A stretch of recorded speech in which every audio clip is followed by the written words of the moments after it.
পুরোপুরি অবস্থান বদল। ভারত পাক সংঘর্ষ বিরতিতে মধ্যস্থতার দাবি থেকে সরে এলেন ডোনাল্ড ট্রাম্প। দুজন বুদ্ধিমান মানুষ সংঘর্ষ বন্ধের সিদ্ধান্ত নিয়েছিলেন। পাক সেনা প্রধান আসিম মুনিরের সঙ্গে সাক্ষাতের পর বয়ান বদল মার্কিন প্রেসিডেন্টের। ডোনাল্ড ট্রাম্প তিনি ঠিক কি বলেছেন শুনুন।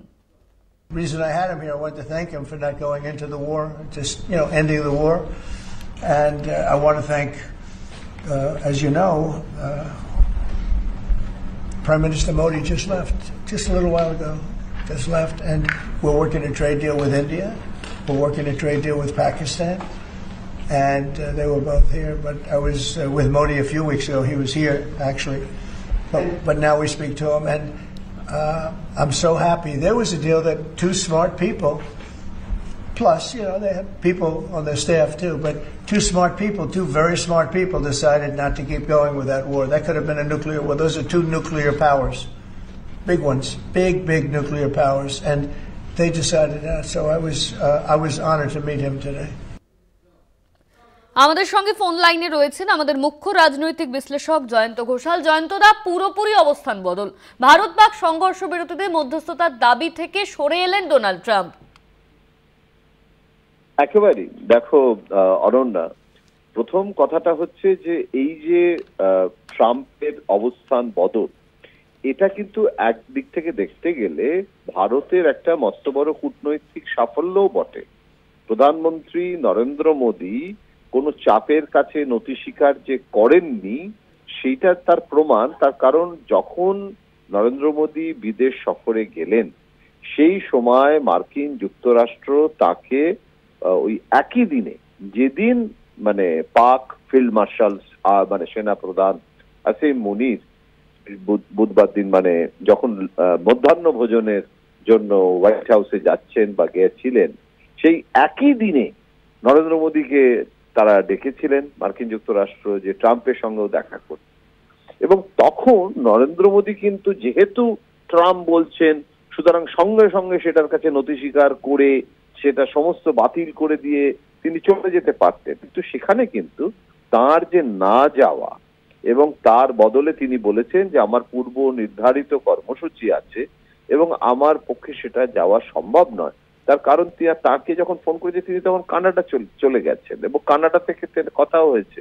এবং এই যে ট্রাম্পের সঙ্গে ফোনে কথোপকথন এবং সেটা প্রায় আধ ঘন্টা কথাবার্তায় তিনি কিন্তু জানিয়ে দিয়েছেন যে এই যে সংঘর্ষ বিরতি, এই সংঘর্ষ বিরতির দায়িত্বটা হচ্ছে দুটো দেশ, তাদের সেনা প্রধান, অর্থাৎ দুই সেনা প্রধান, তাদের যে মিলিটারি হেডদের যে এক্সারসাইজ এবং সেই কনভারসেশন, কখন যুদ্ধ হবে, কখন থামতে হবে, এই ব্যাপারটা নরেন্দ্র মোদীর সরকার ক্যাবিনেট কমিটি অন সিকিউরিটি এবং গোটা দেশ, সেখানে কিন্তু বিরোধী সমস্ত নেতারা তারাও কিন্তু ভারত সরকারের পাশে ছিল, সেনাদের পাশে ছিল।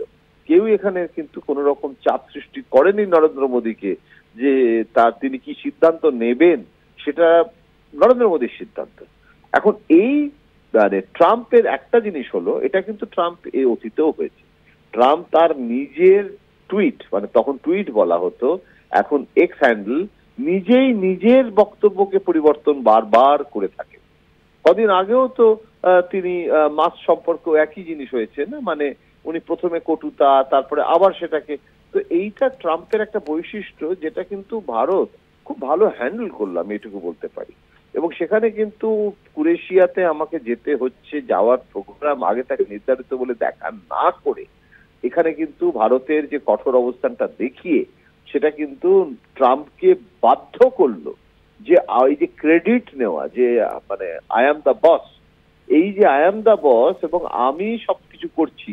আরে বাবা, ইউক্রেনের সঙ্গে রাশিয়ার সংঘর্ষ বিরতিও তো ট্রাম্প ঘোষণা করে দিয়েছিল এবং ইউক্রেনের রাষ্ট্রপ্রধানকে ওইভাবে হোয়াইট হাউসে অবমাননা খাওয়ার কথাবার্তা বলা, এটা তো কোনো মার্কিন প্রেসিডেন্ট এ যাবৎ কখনো করেনি। তারপরে কি হলো? তারপরে তো ইউক্রেন রাশিয়াকে আক্রমণ করলো। তাহলে ট্রাম্পের যদি সংঘর্ষ বিরতি হয়ে থাকে, যুদ্ধ কি বন্ধ হয়েছে? তাহলে এই যে বয়ানটা যে বদল করা হলো, এটা ভারতের চাপের কাছে। এবং সেখানে কিন্তু আসিম মুনিরও বুঝতে পেরেছেন যে এই ট্রাম্প এবং মোদির সংঘাতটাকে বাড়ানো বা এই ধরনের মন্তব্য করা, এটা পাকিস্তানের জন্য খুব সুখকর পরিস্থিতি নয়। মানে আমেরিকা যে পাকিস্তানকে সম্পূর্ণ মানে অবজ্ঞা করে না, পাকিস্তানকে তিনি ভালোবাসেন বলেছেন, এবং পাকিস্তান, এটা তো আমেরিকার পুরনো নীতি। আজকে 71 সালে যুদ্ধের সময় আমেরিকা তো পাকিস্তানের পাশে ছিল, চীনও কিন্তু পাকিস্তানের পাশে ছিল, আজও পাকিস্তানের সাথে তাদের অক্ষ। সেখানে ভারত সেই সময় সোভিয়েত ইউনিয়ন ছিল ঠান্ডা যুদ্ধের সময়, আজকে সেটা নেই, তার মধ্যে দড়ির ওপর দিয়ে হাঁটতে হচ্ছে। কিন্তু আজকে যদি সার্বভৌম স্বার্থটাকেই সম্পূর্ণ জলাঞ্জলি দিয়ে দেয় নরেন্দ্র মোদী, তাহলে কিন্তু আগামী দিনে আরো বিপদ হবে। এই যে তৃতীয় বিশ্বযুদ্ধ হবে কি হবে না, সেগুলো তো জল্পনা কল্পনা, কোন রকম ভাবে গল্পের গরুকে গাছে না তুলে এইটুকু তো বলা যায় যে একটা টেনশন গোটা বিশ্ব জুড়ে বেড়ে গেছে। 3টে যুদ্ধ, অনন্যা, 3টে যুদ্ধ একসঙ্গে হচ্ছে, একদিকে রাশিয়ার সাথে ইউক্রেনের, আর একদিকে এই যে ইরানের সঙ্গে সাংঘাতিকভাবে ইসরায়েলের, হ্যাঁ, এবং সেখানে ভারত পাকিস্তান। সুতরাং এই পরিস্থিতিতে ট্রাম্পকে না পারে ভারত সম্পূর্ণ অবজ্ঞা করতে, আবার ট্রাম্পের কাছে অনুগত সেবক হয়ে থাকাটাও কাজের কাজ নয়, চীনের সাথেও ভারসাম্য রাখতে হচ্ছে ভারতকে। সেদিক থেকে ট্রাম্পের এই যে পুরোপুরি অবস্থান বদল, এটা কিন্তু নরেন্দ্র মোদীর একটি কূটনৈতিক সাফল্য বলে আমি মনে করি। অনন্যা, ধন্যবাদ। আমাদের সঙ্গে ছিলেন আমাদের মুখ্য রাজনৈতিক বিশ্লেষক জয়ন্ত ঘোষাল।